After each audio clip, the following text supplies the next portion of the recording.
इसको steel plant Burnpur cell की महत्वपूर्ण इकाइयों में से एक है, जो कठिनाइयों के दौर से गुजरकर पुनः एक आधुनिकतम इकाई के रूप में उभरा है एवं लगातार प्रगति करते हुए आगे बढ़ रहा है। इसी कड़ी में इसको स्टील प्लांट में 4.30 मिलियन टन प्रतिवर्ष हॉट मेटल परियोजना के विस्तार के लिए कई योजनाएं बनाई जा रही हैं। इन योजनाओं को ध्यान में रखते हुए सेल की अन्य इकाइयों के साथ साथ आईएसपी में भी हॉट मेटल परियोजना के पैकेजिंग फिलॉसफी को अंतिम रूप देने तथा आईएसपी के प्रोजेक्ट्स के अति आधुनिक तरीके से एक्सपेंशन के लिए विभिन्न आधुनिक तकनीकों से जुड़ी कंपनियों के साथ विचार विमर्श करने के लिए एक बैठक का आयोजन किया गया, जिससे आने वाले समय में आईएसपी के प्रोडक्शन कॉस्ट को कम करने के साथ ही कम समय में सफलतापूर्वक उत्पादन किया जा सकेगा।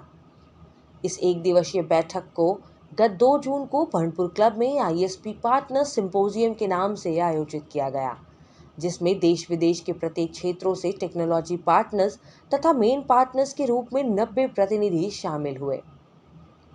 आईएसपी पार्टनर्स सिंपोजियम बैठक में मुख्य अतिथि के रूप में आईएसपी एंड डीएसपी के director in charge Shri BP Singh, विशेष अतिथि के रूप में आईएसपी के पूर्व CEO Shri AV Kamalakar, ED works ISP Shri S Basu, ED CET Shri Jagdish Arora,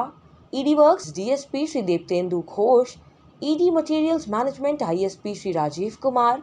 officiating ED projects ISP Shri Surajit Mishra, officiating ED एफ&ए Shri R K Sinha, officiating ED MNHS doctor Shashanta Sinha, ISP के विभागीय सीजीएम गण एवं वरिष्ठ अधिकारी एवं प्रतिनिधिगण उपस्थित थे। इस बैठक की शुरुआत में officiating ED projects ISP Shri Surajit Mishra एवं सीजीएम प्रोजेक्ट श्री प्रवीण कुमार ने सभी अतिथियों का उत्तरीय पहनाकर एवं मोमेंटो देकर स्वागत किया तथा दीप प्रज्वलित कर बैठक का शुभारंभ किया। आईएसपी पार्टनर सिंपोजियम कार्यक्रम के माध्यम से आईएसपी एंड डीएसपी के director in charge Shri BP Singh ने वेंडर्स के रूप में देश विदेश के प्रत्येक क्षेत्रों से आए 90 प्रतिनिधियों को शुभकामनाएं दी एवं उन्होंने आईएसपी मैनेजमेंट की ओर से आईएसपी के प्रोजेक्ट डिपार्टमेंट के विभिन्न परियोजनाओं के पहले चरण के विस्तार के लिए डिटेल प्रोजेक्ट रिपोर्ट करते समय हर संभावित परिवर्तनकारी मोड पर तैयार रहने का आश्वासन दिया। Officiating ED project Shri Surajit Mishra ने आईएसपी में हॉट मेटल परियोजना के पैकेजिंग फिलॉसफी को अंतिम रूप देने में डिटेल प्रोजेक्ट रिपोर्ट की महत्वपूर्ण भूमिका बताया, जिसमें संभावित manufacturers, vendors, major OEMs, consortium partners, EPC contractors, local statutory authorities DVC, DVRRC एवं रेलवेज की आवश्यकता पर जोर देने की बात कही। साथ ही उन्होंने आईएसपी के प्रोजेक्ट डिपार्टमेंट की ओर से सभी वेंडर्स को भविष्य में परियोजनाओं को समय पर पूरा करने की दिशा में संतोष व्यक्त किया। इस एक दिवसीय बैठक के दौरान देश विदेश के प्रत्येक क्षेत्रों से शामिल 90 प्रतिनिधियों ने प्रेजेंटेशन के माध्यम से अपनी अपनी कंपनी के बारे में विस्तार से बताया तथा मुख्य अतिथि संग अन्य अधिकारियों का सभी वेंडर्स के साथ टेक्निकल एवं पैनल डिस्कशन किया गया, जिसमें सभी ने आईएसपी के एक्सपेंशन प्रोजेक्ट्स तथा हॉट मेटल परियोजना के पैकेजिंग फिलॉसफी को अंतिम रूप देने के लिए अपने वैल्यूएबल सजेशन दिए। इस बारे में बताते हुए officiating ED project Shri Surajit Mishra ने कहा, ISP is on the cusp of a major expansion in its capacity and we are going to follow a path that is radically different from what we had been doing so far in terms of project planning and execution. In this effort, we needed inputs from our vendors and partners, and we needed to take them on board. That was the motive behind organizing this symposium. The response from our partners was overwhelming. I thank them for their participation and contributions. I also thank the team from CET and various other departments of ISP who contributed to the success of the symposium. Last but not the least, I thank my own team members from ISP projects who worked with all enthusiasm to organize this symposium very successfully. Thank you all. इस बारे में बताते हुए CGM project Shri PR. Jha ने SAIL ISP एक महत्वपूर्ण इकाई के रूप में यहाँ स्थापित है और कठिनाइयों के दौर से गुजरकर पुनः एक आधुनिकतम इकाई के रूप में उभरा है और लगातार प्रगति करते जा रहा है और आगे बढ़ रहा है। इसी कड़ी में इसको के विस्तारीकरण का एक प्रोग्राम बनाया गया है, जो पुनः इसका एक 4 मिलियन टन के कारखाने का निर्माण के बारे में बात किया जा रहा है, परियोजना आएगी। तो अभी इसी संदर्भ में आगे बढ़ते हुए विभिन्न आधुनिक तकनीकों से लैस कंपनियों के साथ एक सिंपोजियम किया गया, जिसके साथ विचार विमर्श करके इस बार के प्रोजेक्ट को अति आधुनिक तरीके से करना है, जिसकी एफिशिएंसी सबसे ज़्यादा हो, बहुत कम समय में और एक रिकॉर्ड की तरह से किया जाए। इसी प्रयोग को करते हुए सारी कंपनियों के साथ विचार विमर्श बैठक एवं प्लान बनाया जा रहा है, जिससे कि आने वाले समय में इसको के प्रोजेक्ट को काफ़ी कॉस्ट और टाइम ओवररन को जो पहले होता था उसको कंट्रोल किया जाएगा और इसका लाभ इसको कंपनी को पूरा मिलेगा।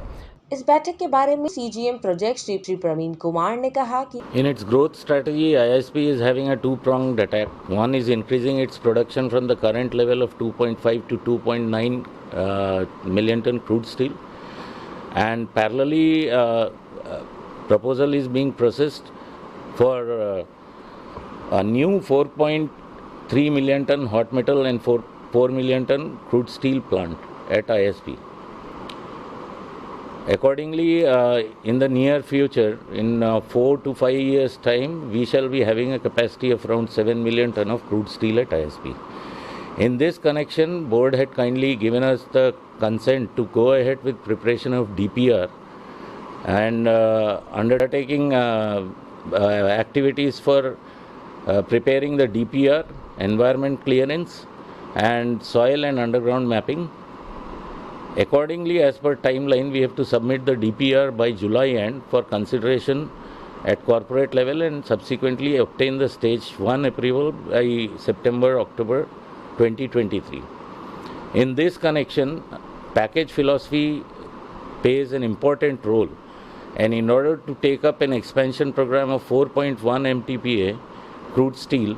we will require around concreting of say around 16 lakh cubic meter and structural work of 5 lakh metric ton of mild steel. For this, we have organized a symposium where all the partners, such as technological partners, EPC contractors, consultants, as well as the other authorities like DVRC, railways were invited. The symposium, we collected various data which shall help us organize our package philosophy and take up this monumental task subsequently successfully. This symposium had given us valuable feedback, and based on that, now we, in consultation with our consultants MN Dastur and CET, shall derive the requisite strategy and incorporate the same in the DPR for its approval by August 2023. इस बैठक के बारे में GM project Shri BC Devnath ने बताया कि see that the partners along the each and every corner of India, among apart from that also foreign party is also participated. Total 19 numbers of heads had participated from various technological partners, and main partner you can say that SMS India, Jiproco, and Nippon, Tata Project, L&T,